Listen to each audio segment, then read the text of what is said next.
Peter. Just to warn you, there's a bird's nest right outside. What's that? There's a bird's nest right outside. Too soon? Too soon.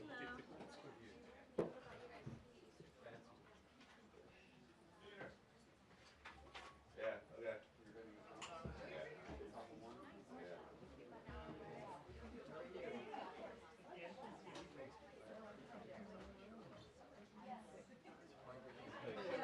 Yeah, I did earlier.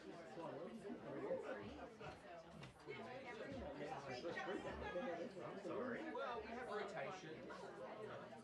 For whatever reason, I haven't been rotated. Yeah.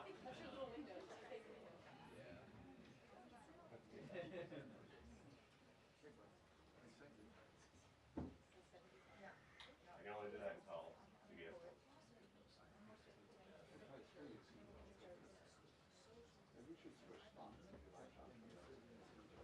Go ahead. I have some things I'd like to say on these.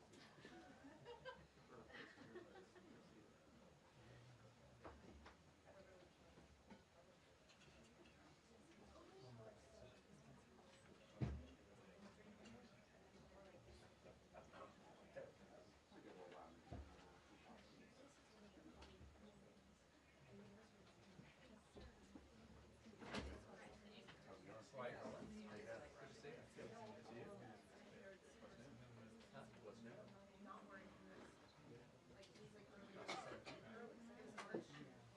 Spring analog. Analog. Yeah, I know. The stone tablet in the back. We got them back in front. Yeah. Yeah, well. You translate Christie for I printed it out when I was going out. I think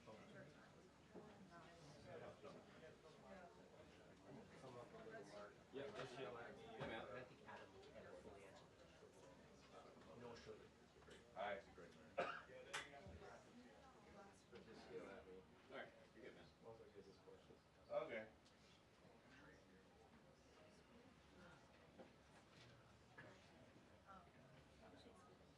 Okay.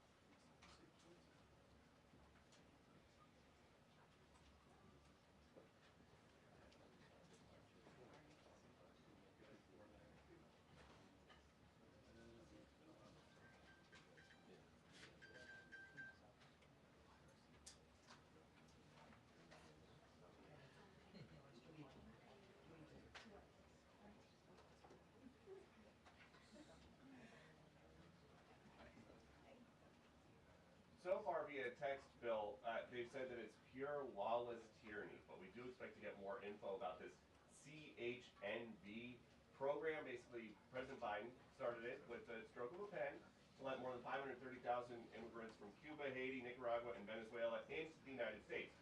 President Trump wants to undo that, but a judge who's appointed by Barack Obama is saying that all 530,000 plus people are entitled to their own deportation hearings. And so now the question becomes, what's this president going to do? Are they just going to try their luck in court with an appeal? More often than not, so far, in court, a lot of these things they've been trying to do have been holding up. Or are they just going to try to get rid of these 530,000 plus folks, some of whom have been found to have committed fraud on their applications, and that is why President Trump thinks he can get rid of this program. Something else that we would like to get to the bottom of, what laws do officials here think they need to change to deport people who are born in the United States with long rap sheets to cheap prison cells in Central America? We think we will get answers to some of this, hopefully all of it, any minute. Bill.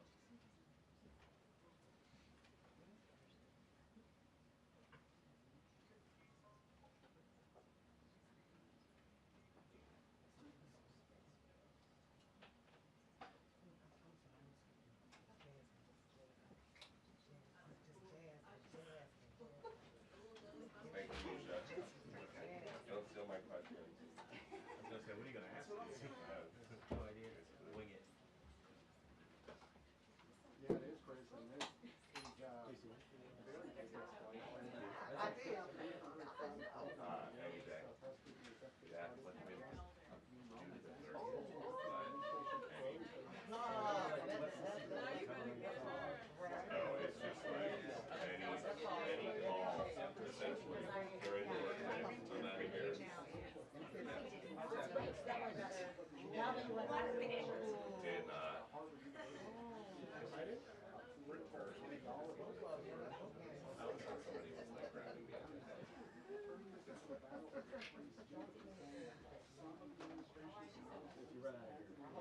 Yeah, that's maybe. I'll work it out with the silver bullet.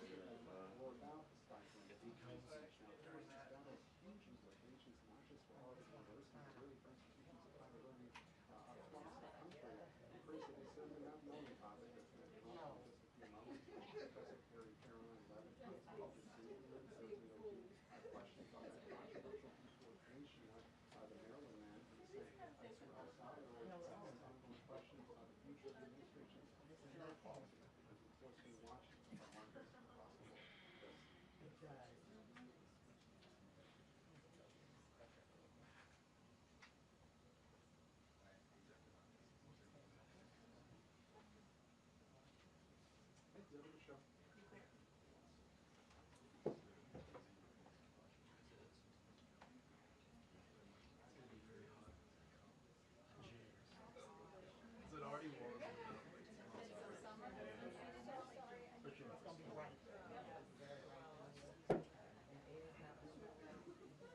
Yeah, we should. Yeah, I know.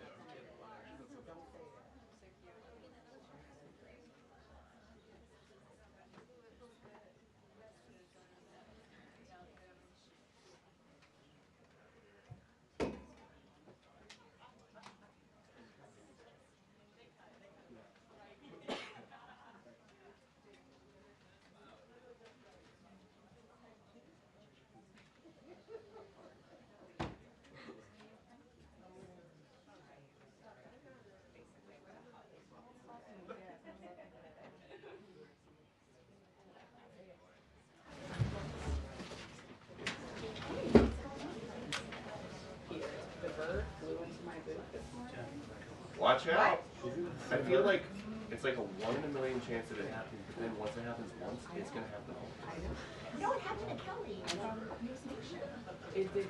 I was like 20 seconds out when that happened to you, and my eyes were like, I was like so confused. Is that bird? Yeah, the bird. Oh, We have to look at it right now. yeah, it's You ever worth seen the it. bird? You handled it extremely well. I would not have handled it that well. Just for the record. It was so good. That bird knew not to come to me. Years ago, a mouse fell into the ground Good. from the ceiling. So. Was it caught on video? Yeah, so that's Yeah, why the bird one introducing too. is better. What's great about that one too, like, my like 15 seconds on cam, they were trying to take it out. See that? Yeah.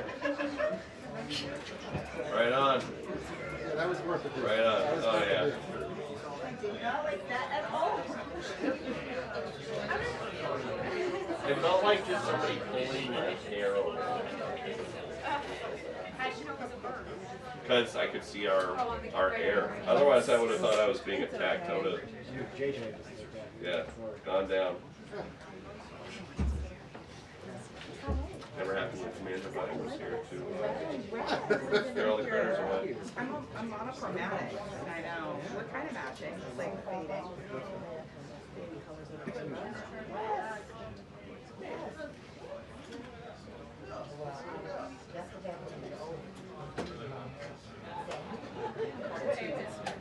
Yeah.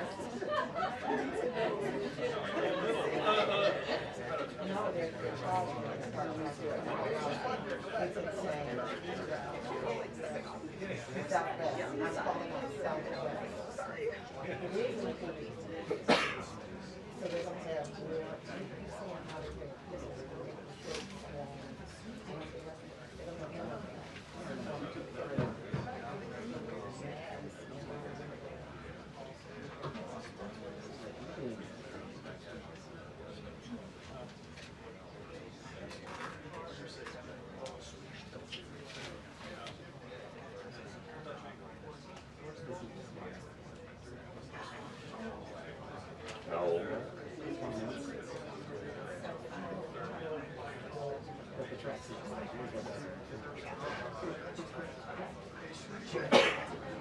Baby's wearing a suit.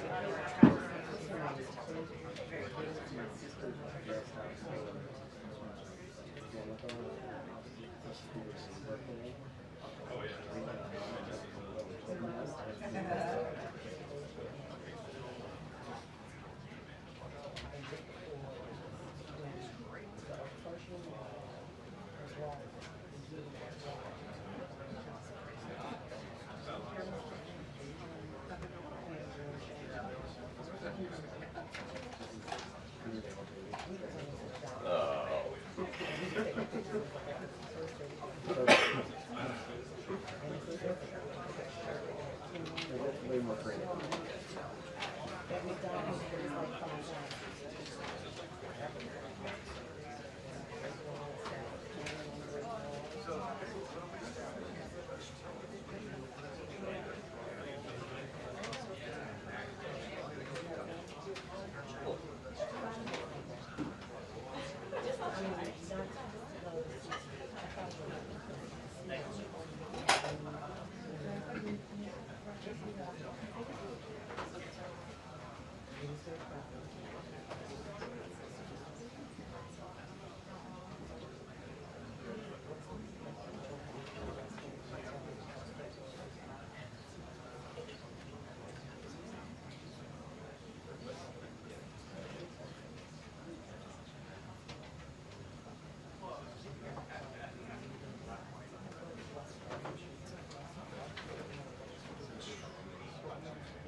No, she's on the hill.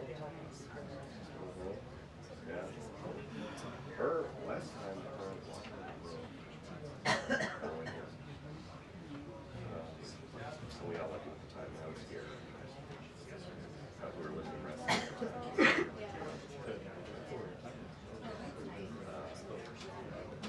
We still have a lot of time. When my mother moved, my husband was we need to stop. Did you? Was that with the first one? The first one. She came like 10 days later. Anyway. But you have to Yeah. Yeah. And, I don't think it's quicker with the second one. Or within, I mean, she's very much. trying to figure out if it's, yeah. Yes. Attention, the press briefing will begin in 10 minutes.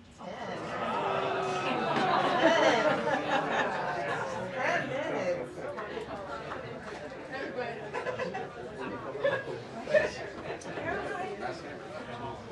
Lucy, go back there and tell them 2 minutes. Who, me? Yes, You go tell them. They don't listen to me. Yeah, they do. They watch quite a bit.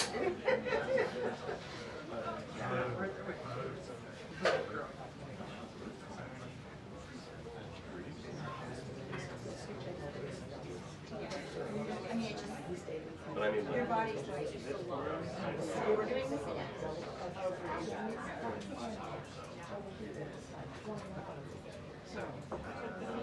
Oh, right, yeah.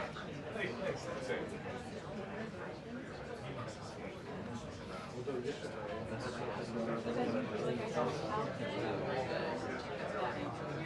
Yeah, but like,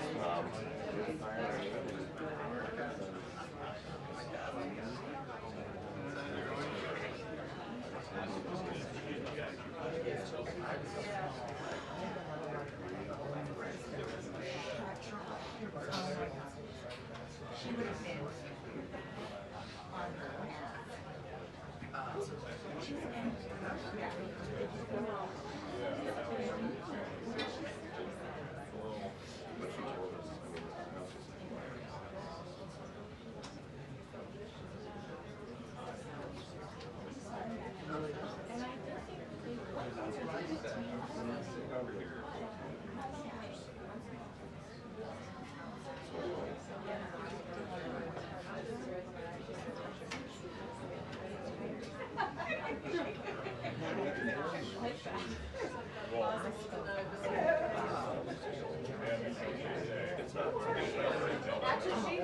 She brought it up first. He blamed it on me. I said, she spilled it first. No, but you corroborate. That's true, that's true. Let me tell you, everybody around here. Everybody knew it. Let me tell you something, my dad's gonna tell me. Nobody else.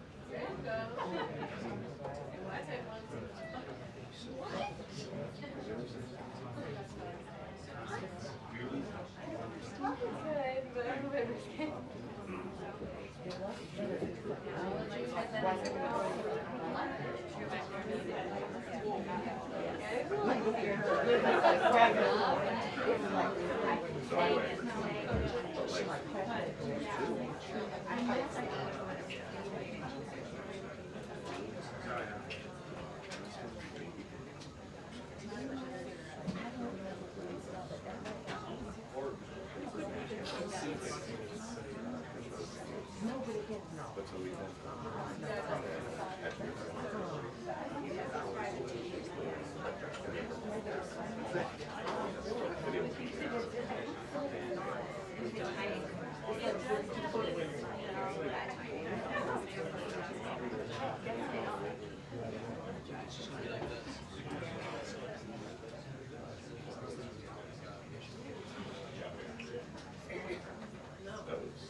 No, I like talking. Yeah, no, I've heard.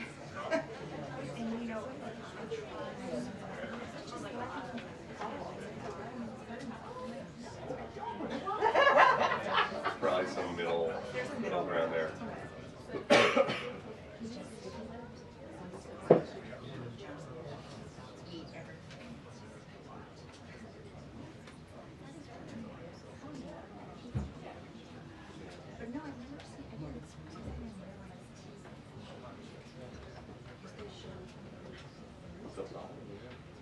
Now I'm just seeing like x-rays and it makes sense. Because that's what they want.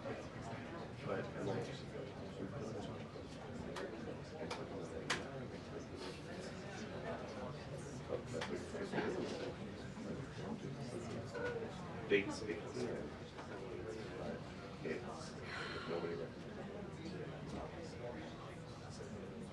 So, anyway.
You're welcome.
Great.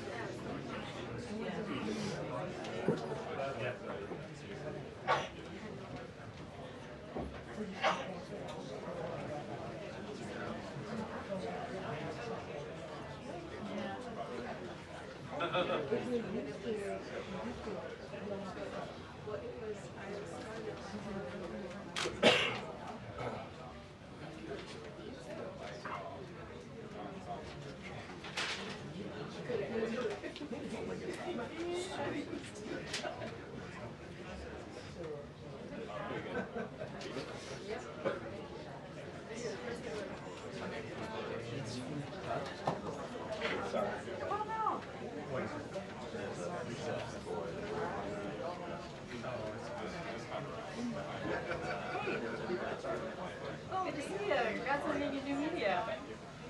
Shake her around.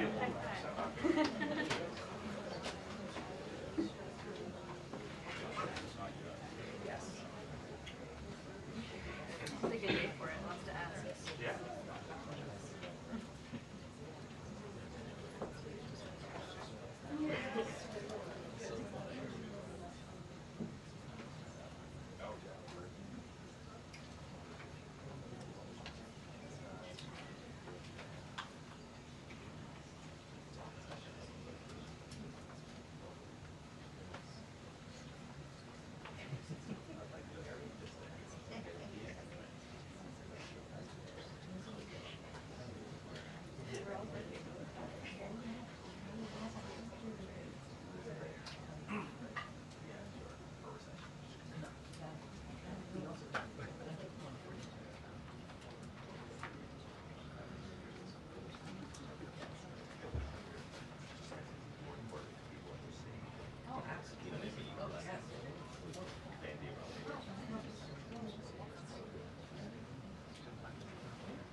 Yeah.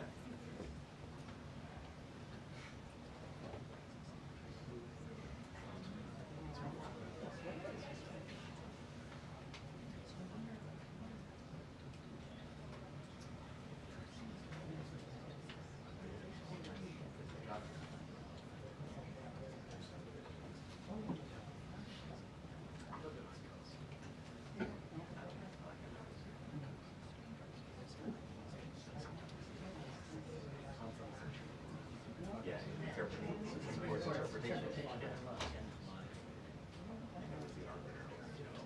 But they could be. It used to be clear, at least.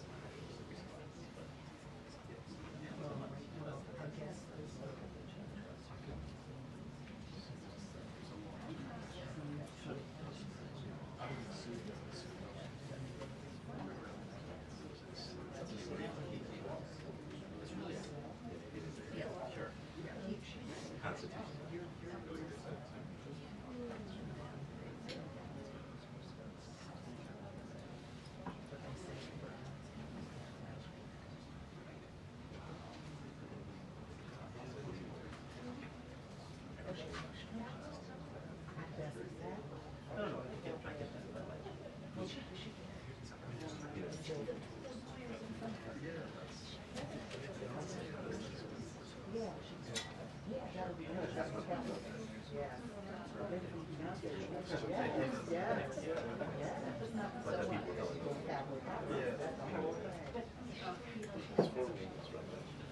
Good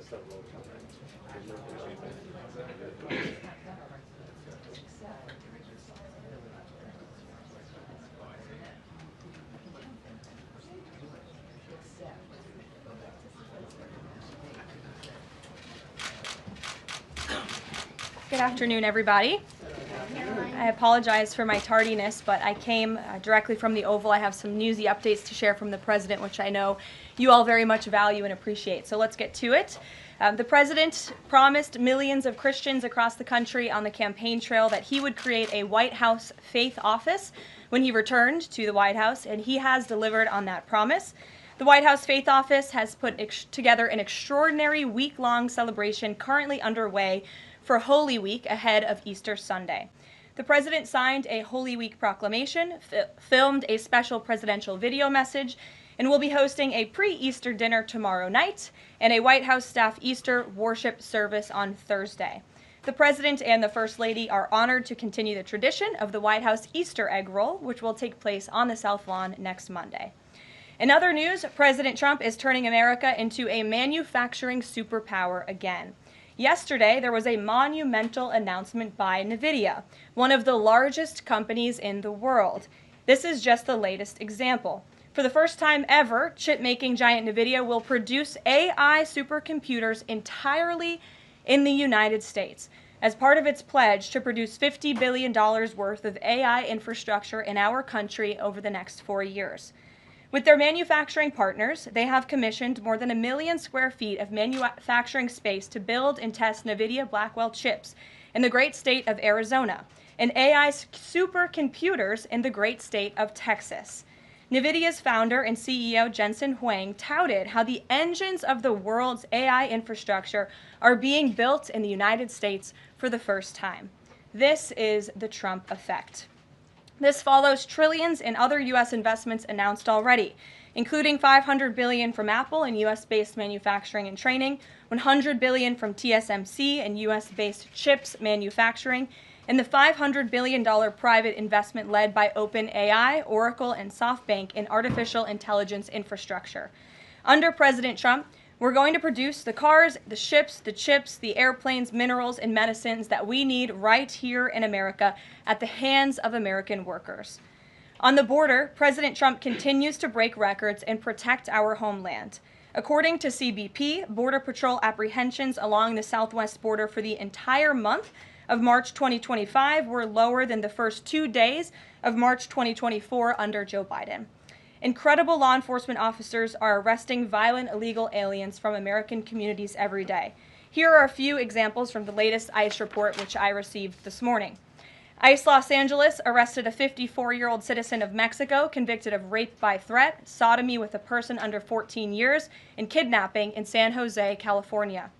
ICE Houston has arrested a 23-year-old citizen of Mexico convicted of predatory criminal sexual assault of a child in Cook County, Illinois.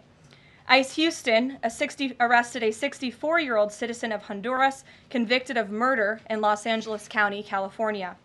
ICE Chicago arrested a 49-year-old citizen of Guatemala convicted of assault and arson in Prince Williams, Virginia, not far from here.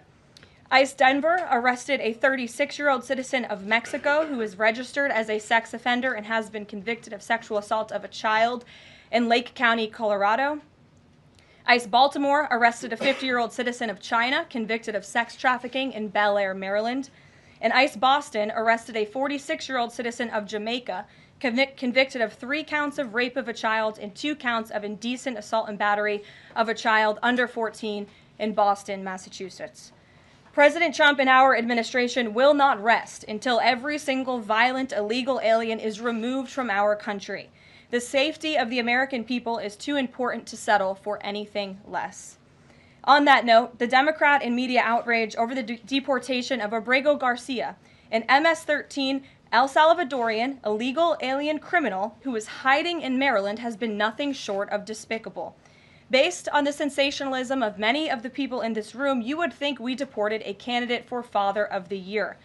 That's because, unfortunately, many in this country care more about this quote-unquote Maryland father, a legal alien MS-13 gang member, than a Maryland mother and an American citizen who was brutally murdered at the hands of a different illegal alien. Of course, I am referring to Rachel Morin.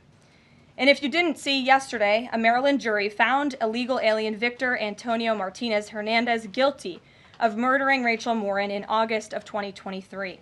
She was a 37-year-old mother of 5 who was jogging in an otherwise safe community northeast of Baltimore when this monster ambushed, strangled, and beat her to death before stuffing her brutalized body in a tunnel drain. The Morin family finally got justice yesterday, but they will never get Rachel back. Our hearts go out to Rachel's family, her 5 children, and her mother, Patty, who has suffered the unimaginable loss of her daughter. In case you missed it last week, President Trump signed a national security presidential memorandum directing federal agencies administering federal land on the border to make land available to the Defense Department in a new national defense area.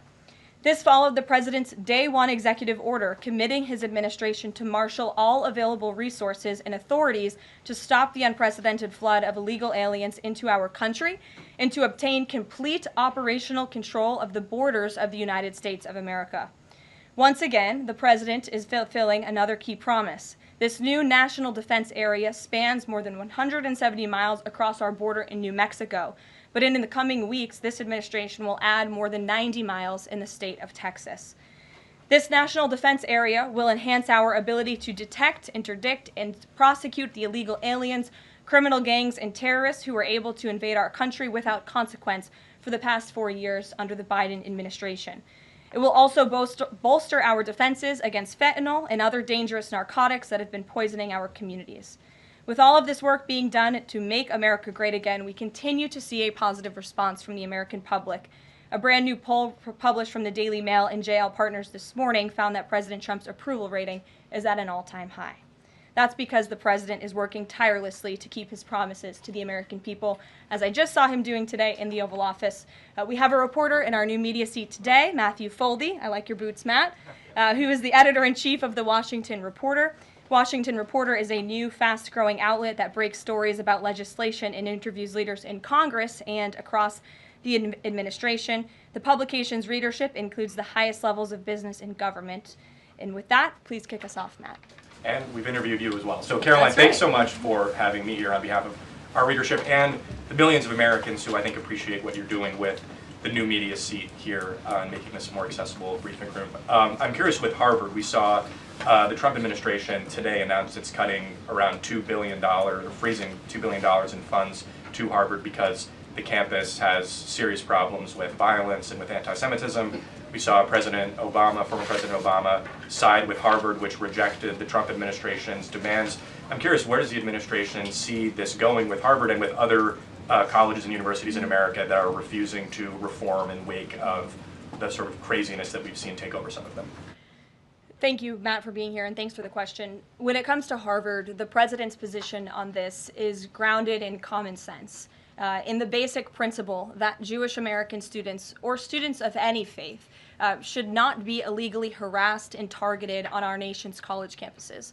And we unfortunately saw that illegal discrimination take place on the campus of Harvard. There are countless examples to prove it, particularly with the stunning confession by then Harvard President Claudine Gay, who said that bullying and harassment depended on the context.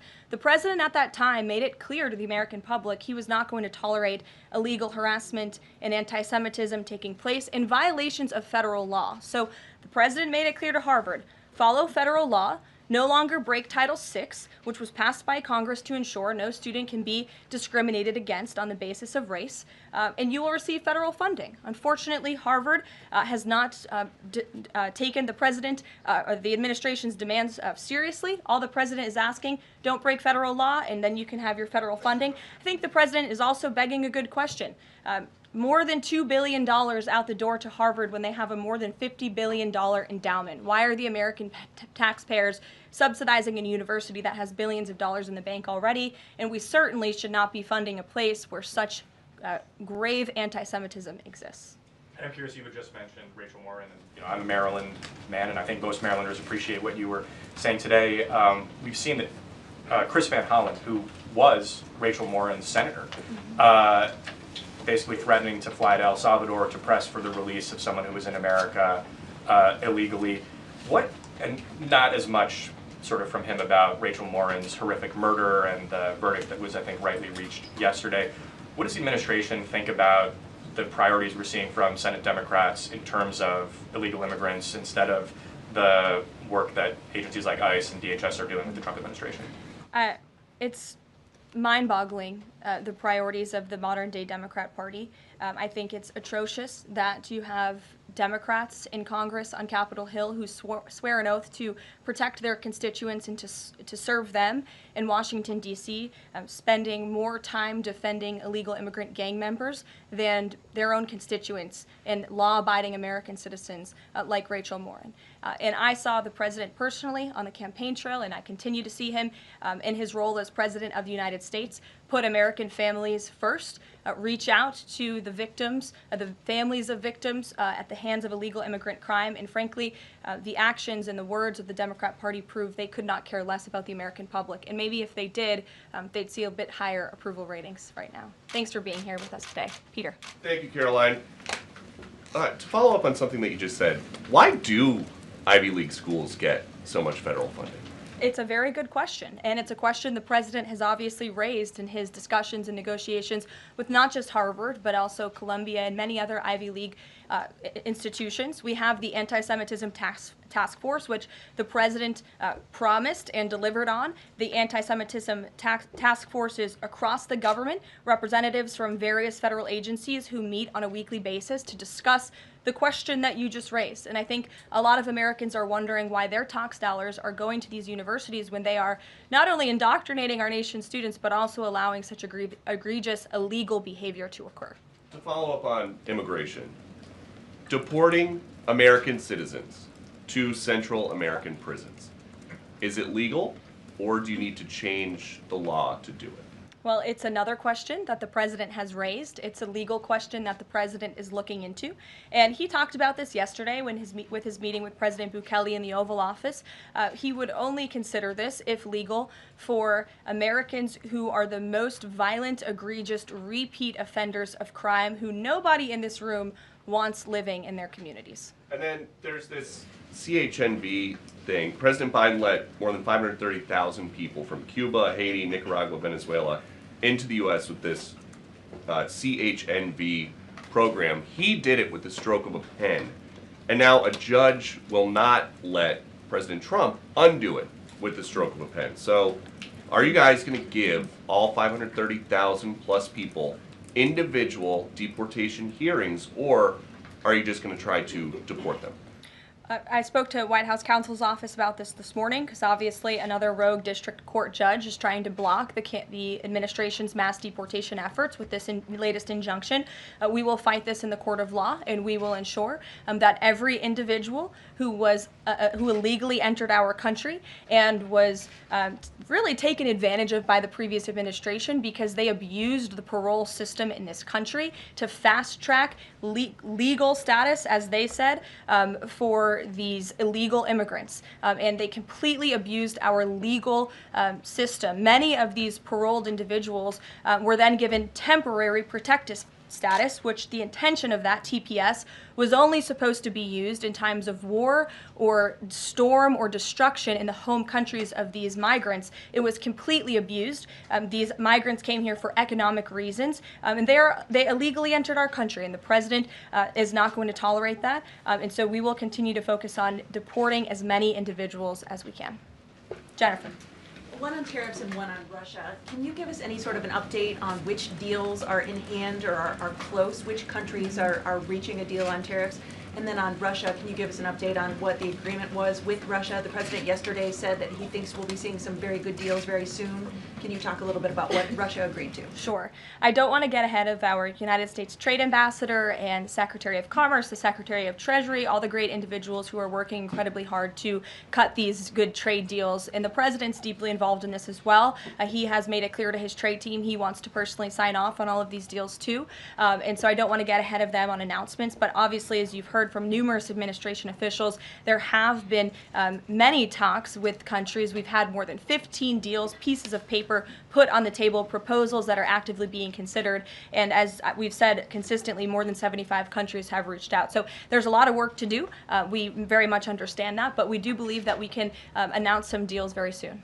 And then on Russia, can you say, did Russia agree to anything with Special Envoy Steve Witkoff? I don't want to get ahead of those negotiations as well. What I can tell you is that they were a productive conversation was had. As the presidential envoy Steve Witkoff said last night, he believes that Russia wants to end this war, and the president believes that as well. There is incentive for Russia to end this war, and perhaps that could be economic partnerships with the United States, but we need to see a ceasefire first, and the president and the presidential envoy Witkoff made that very clear to the Russians. Gabe. Thank you, Caroline. And Yeah. I also want to thank your press office for releasing that information that you cited up there regarding the ICE arrests over the last couple of days. And I have them right here, but what I might ask is, why not release the same information for those who were deported to El Salvador?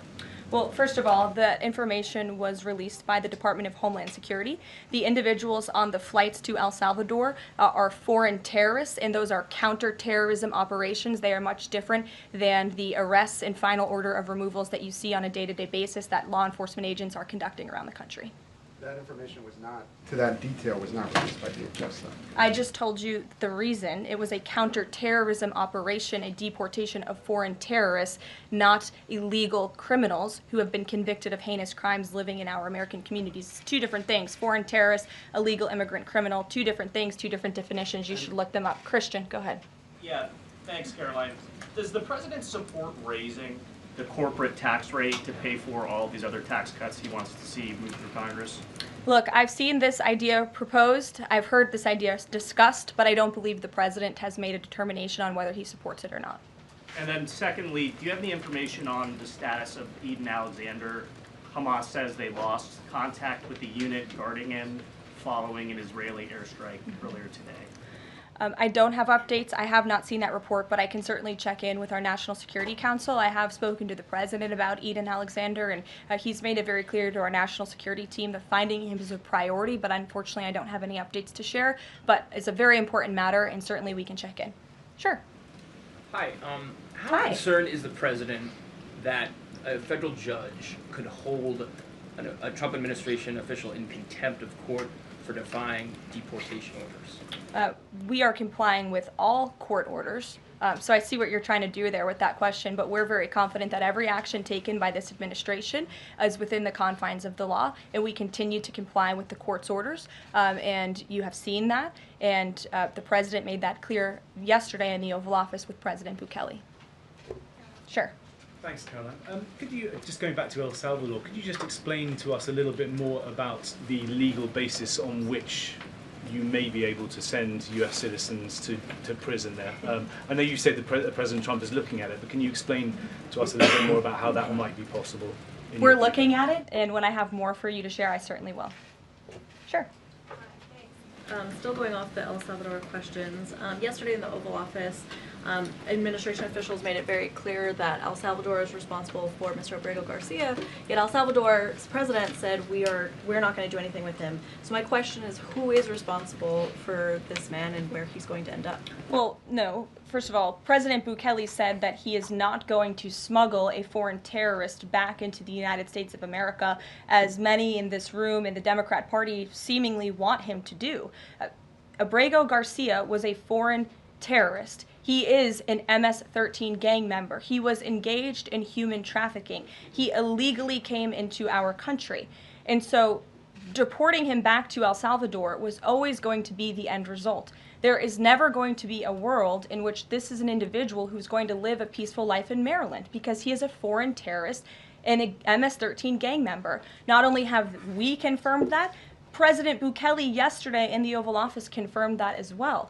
So he went back to his home country, where he will face consequences for his gang affiliation and his engagement in human trafficking. I'm not sure what is so difficult about this for everyone in the media to understand, and it's appalling, truly appalling, that there has been so much time covering this alleged human trafficker and this gang member, MS-13 gang member.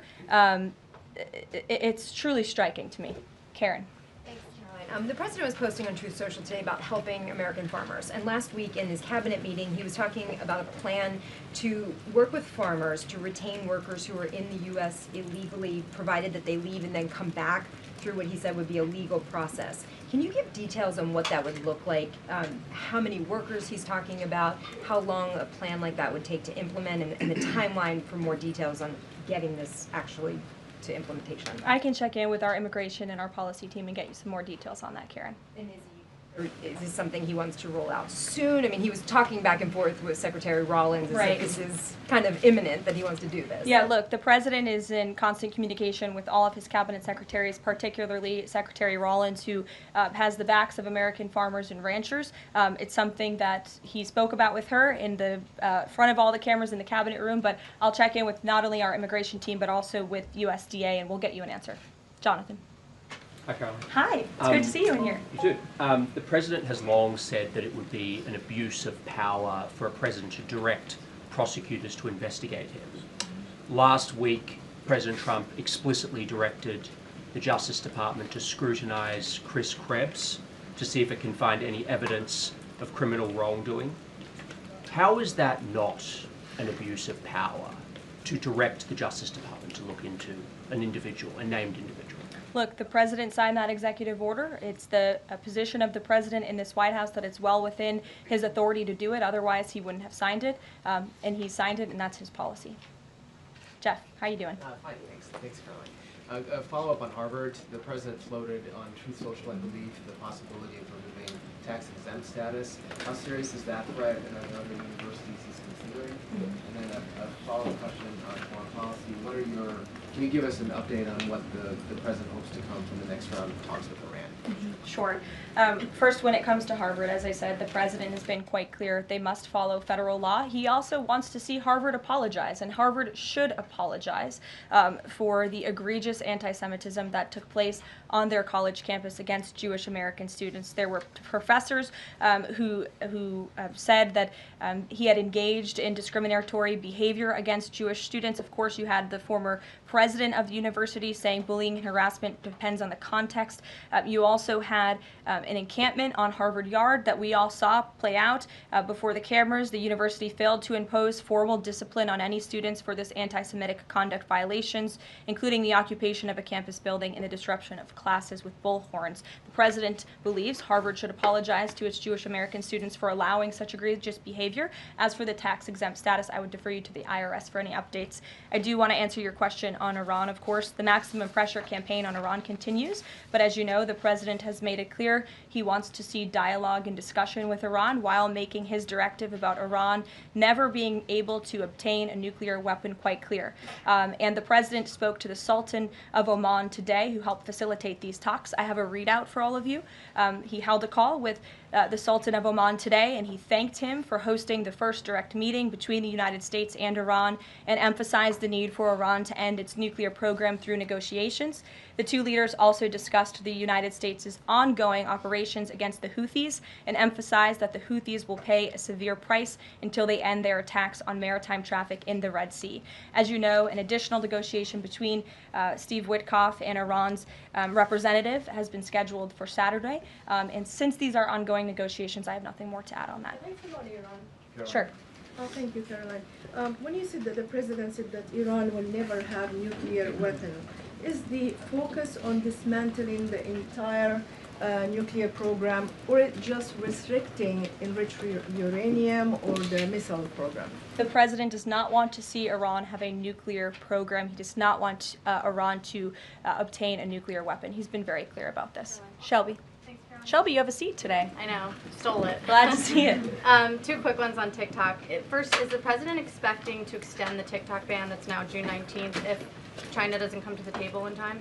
Well, June 19th is a long ways away, obviously. I think it's 2 months away. 2 months is a long time in the Trump administration, as you have all seen. We work at Trump speed around here. We get a lot done, so definitely don't want to get ahead. The vice president continues to lead these negotiations and talks. The president's involved, and they're ongoing. And then the president previously said he'd consider reducing tariffs on China if in order to get a TikTok deal done. Is that option still on the table? Look, the president has made his position on China quite clear, although I do have an additional statement that he just shared with me in the Oval Office.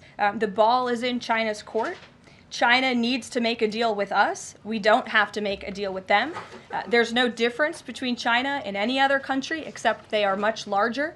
And China wants what we have, what every country wants, what we have, the American consumer. Or to put it another way, they need our money. So the president, again, has made it quite clear that he's open to a deal with China, but China needs to make a deal with the United States of America. Sure. On tariffs, yesterday in the Oval Office... Which outlet are you with? The Canadian Public Broadcaster. Oh, nice to see you. Thank you.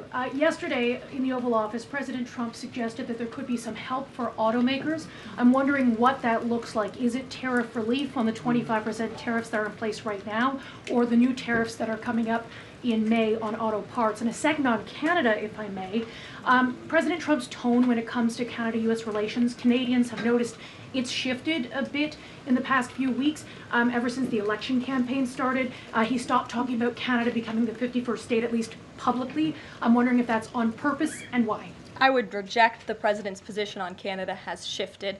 Perhaps he just hasn't been asked about Canada by questions from this group in the Oval Office, but they see him almost every day. But the president still maintains his position on Canada. The United States has been subsidizing Canada's national defense, and he believes that Canadians would benefit greatly from becoming the 51st state of the United States of America. As for autos and auto parts, I don't have anything to read out for you there, but I think the point the president was making is flexibility, and he has flexibility when it comes to negotiations and talks, but ultimately his goal in his fair trade deals that he is pursuing with many countries around the world is to put the American worker first. And we had automakers and auto workers here at the White House on Liberation Day who believe in this president and his negotiating ability to put them first and to bring those jobs back to the United States of America. And the president's been very clear about that in his conversations with the automakers as well. Deanna, go ahead. Thanks, Caroline. One on Ukraine and one on China. On Ukraine, this past weekend, Zelensky offered an invitation to President Trump, extending an offer for him to visit Ukraine. Just wondering if there's any update on that. Has Trump seen that offer and what he's thinking about? I don't know. Actually, I haven't talked to the president about that, or if he saw Zelensky's offer. I'm sure he did. I haven't spoken to him about it. I can ask him what he thinks. I certainly don't have any plans to share on a potential trip to Ukraine, though. And then on China, this last week, Chinese officials were posting videos on, social media sites depicting a Trump, JD Vance, Elon Musk in AI-generated videos working in factories, putting together Nike shoes and iPhones and products like that. Does the White House, have they seen these videos? Do you guys have a response to that? I have seen the videos. I'm not sure who made the videos or if we can verify the authenticity, but whoever made it clearly does not see the potential of the American worker, the American workforce. The president believes in the American people, and he knows that we have the best not only consumer base in the world, but also the best workforce in the world, and that's why he's so focused on bringing investments home and shoring up our critical supply chains and bolstering our manufacturing here as well. Brett. Thanks, Caroline. Would the president support a ban on members of Congress trading stocks? I'm certain that's something the president would be interested in looking at, and I can ask him if he would support such a bill. Sure. Yes. I have a question about the president's post from this morning on farmers. He asked farmers to be patient and just hold on. But a lot of farmers that I've talked to in the last week or so have said, they're in the middle of spring planting season, and that a trade war makes everything sort of up in the air. What would his message to them be? And also, is there anything specifically planned to provide relief like in President Trump's last term? Yes, well, relief is being considered. The Secretary of Agriculture, I know, has spoken to the president about that, and again, it's being considered. And as for the president's message to the farmers, he put it out himself. He could speak for himself much better than I can speak for him, and so I would just direct you to the statement he had telling the farmers again and reiterating his support for them and that he has their backs, which he certainly does. Kelly, in the back. Thanks, Caroline. 2 questions. The first one, a Georgia man was just arrested over alleged threats to kill Director of National Intelligence Tulsi Gabbard. Reportedly, there is now increased security around the FBI Deputy Director. Can you talk about the level of threats against various administration officials, and then a second one on Biden? I'm sorry to hear that. I had not seen that report. It's very unfortunately, and obviously the White House, the President, and the entire administration condemn any threats of violence against any administration officials or public officials on both sides of the aisle here in Washington, D.C. It shouldn't be tolerated, and we commend the local law enforcement agencies for arresting this individual. Former President Biden, he's set to deliver his first major speech since leaving office tonight. He plans to talk about what I'm told will be Social Security under the current administration, closing of offices, longer wait times, harder for seniors and people with disabilities to access earned benefits is what Democrats have been saying today. I wanted to get the President's response, or if he plans to respond to this, and comments on what Democrats are calling cuts to Social Security. My first reaction when seeing former President Biden was speaking tonight was I'm shocked that he is speaking at nighttime. I thought his bedtime was much earlier than his speech tonight. I understand the topic of his speech will be Social Security. Let me make it very clear ahead of former President Biden's remarks. President Trump, is absolutely certain about protecting Social Security benefits for law-abiding, tax-paying American citizens and seniors who have paid into this program. He will always protect that program. He campaigned on it, he protected it in his first term, and he's back again to continue protecting it. On the topic of Social Security, I have some news before I let you all go. Later this afternoon, the President will be signing a presidential memorandum aimed at stopping illegal aliens and other ineligible people from obtaining Social Security Act benefits. The memorandum will direct the administration to ensure ineligible aliens are not receiving funds from the Social Security Act programs. It will expand the Social Security Administration's fraud prosecutor program to at least 50 U.S. attorney offices and establishes a Medicare and Medicaid fraud prosecution program in 15 U.S. attorney offices. The memorandum will also require the Social Security Administration Inspector General to investigate earning reports for individuals aged 100 or older with mismatched Social Security records to combat identity theft. And the memorandum will direct the Social Security Administration to consider whether to reinstate the use of civil monetary penalties against individuals who engage in Social Security fraud, an effort that has been paused for several years. These taxpayer-funded benefits should be only for eligible taxpayers. And President Biden should think about what he did in his last term, which is allow tens of millions of illegal people into our country, many of whom were fraudulently receiving these benefits. So you'll hear from the President on that later, and we will see you later in the East Room. Bye, guys. Thanks, Caroline.